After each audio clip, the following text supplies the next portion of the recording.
范冰冰因逃税风波声势大跌，近日传言即将复出，为眼镜广告代言。如今多次揭发她逃税的央视前主持人崔永元再度出招，不仅贴出范冰冰拍大轰炸的合约内容，还意有所指的酸范冰冰，听说要复出了，把合同范本再晒晒，省得不会签了。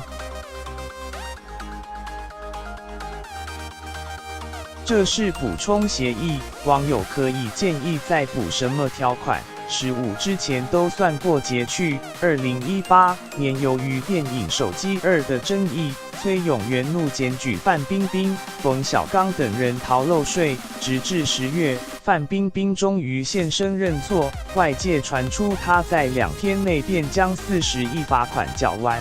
不过崔永元仍没放过他，持续爆料攻击范冰冰、冯小刚，前几天还在其他网站评论抨击这个妖怪至今没有道歉，我的抽屉里也还有他的东东，慢慢玩，表示自己仍有把柄。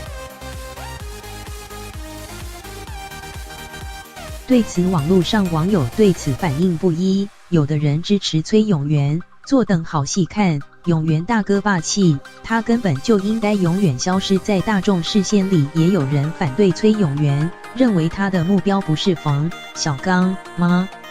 为啥光找女人出气？他还真是和范有深仇大恨啊！崔永元那么能耐，一天盯着范冰冰干嘛？圈逃税的人比比皆是。